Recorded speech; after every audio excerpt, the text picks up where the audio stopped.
পাক এই মাসে আমার নবী পাককে পাঠিয়েছিলেন। আম্মা জান হযরত আমিনা রাদিয়াল্লাহু তাআলা আনহা বলতে লেগেছে, আমার বাচ্চা দুনিয়া জমিনে আসবে। আমি আমিনা বড় আনন্দে খুশির মধ্যে রইলাম। ঠিক এমনই সময় দেখা যায় আমার ঝুপড়ি কুটির ঘরটা আলোকিত হয়ে যায়।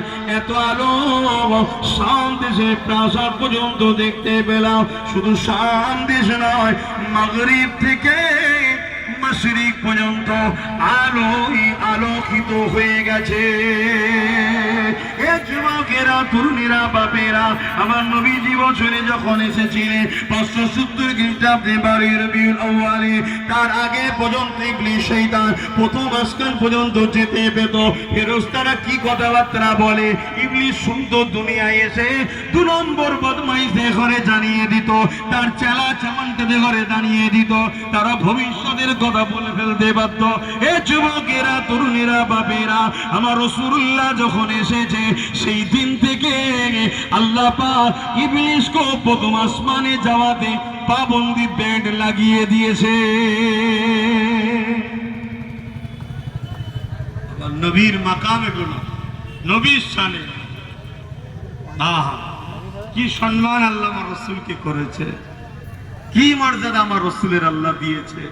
হাতের ইশারা করছে, চাঁদটা দুটো করে হয়ে যাচ্ছে। হাতের ইশারা করছে, সূর্যটাও আবার পুনরায় ফিরে আসছে। জোরে বলুন সুবহানাল্লাহ। আল্লাহ নবী খন্দকের যুদ্ধে যখন গিয়েছিলেন, শুনছেন তো আপনারা? কষ্ট হচ্ছে গরমে, গরমে কষ্ট হচ্ছে। আর একটুখানি ভাইরা আমার রাসূল পাক সাল্লাল্লাহু আলাইহি ওয়াসাল্লাম খন্দকের একটা যুদ্ধ হয়েছিল। হক আর না হক, হক না হকের লড়াই যুগ যুগ ধরে হয়ে আসছে, আজও হবে, কালও হবে। আপনারা রাজি আছেন না নয়? হাত তুলে বলুন, আছেন না নয়? এতে যদি আপনার কপালে আল্লাহ শহীদ লিখে রাখে, আপনি চলে যাবেন।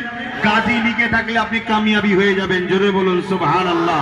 হক না হকের লড়াই আগে ছিল, আজও আছে, সবে কিয়ামত পর্যন্ত হবে। ঠিক না বেঠিক? আপনারা প্রস্তুত আছেন না নয়? মানসিক দিক দিয়ে, সর্বদিক দিয়ে প্রস্তুত আছেন না নয়? কেন বাপ, ঘরের কোণে নুকিয়েও বেঁচে থাকা যায় না। ঘরের কোণে নুকিয়েও বেঁচে থাকা যায় না। কচ্ছপের মতো, খরগোশের মতো জিন্দেগি কাটানোর থেকে ইনসাফের পক্ষে, ন্যায়ের পক্ষে, সত্যের পক্ষে বুক চিতিয়ে লড়াই করে আল্লাহর খুশির জন্য চলে যাওয়াটা অনেক উত্তম কাজ। জোরে বলুন সুবহানাল্লাহ। আপনি খেয়াল করে দেখুন না, আপনি খেয়াল করে দেখুন, আমার ভারতবর্ষের অনেক প্রধানমন্ত্রী এসেছে, চলে গেছে, তাদেরকে কজন খোঁজ রাখে, কজন তাদেরকে বাড়ি কোথা দেখতে যায়, কতজন তাদের খোঁজ খবর নেয়? আপনি খেয়াল করে দেখুন, আমার বাংলা তো অনেক এসেছে, চলে গেছে, কজন তার বাড়ি দেখতে যায়, কজন খোঁজ খবর নিতে যায়। কিন্তু আমার মুর্শিদ কেবলা, আপনাদের মুর্শিদ কেবলা, জমানার মুজাহিদ আবু বকরের মাজার এবং তার পরিবার বাচ্চাদের ঘরে আজও কোটি কোটি লোক দেখতে যায়। জোরে বলুন সুবহানাল্লাহ। আপনাদের এই ভাঙরের জমিনে শুয়ে আছে দেখুন, আপনাদের ভাঙরকে সম্মান মর্যাদা দিয়ে শুয়ে আছে দেখুন। এই ভাঙরের কত নেতা হয়েছে, কত মন্ত্রী হয়েছে, কত বড় বড় ভিআইপি হয়েছে, কত ধনী লোক এসেছে, মারা গেছে, কেউ তাকে পুষতেও যায় না, দেখতেও যায় না, খোঁজ নিতেও যায় না। কিন্তু এই ভাঙরের জমিনে শুয়ে আছে সুলতান সাহেবকে আজও লোক দেখতে যায়। জোরে বলুন সুবহানাল্লাহ। অতএব নবীর হয়ে যান, নবীর হয়ে যান, নবীর হয়ে যান, নবীর হয়ে যান, নবীর হয়ে যান, নবীর হয়ে যান, নবীর হয়ে যান, নবীর হয়ে যান।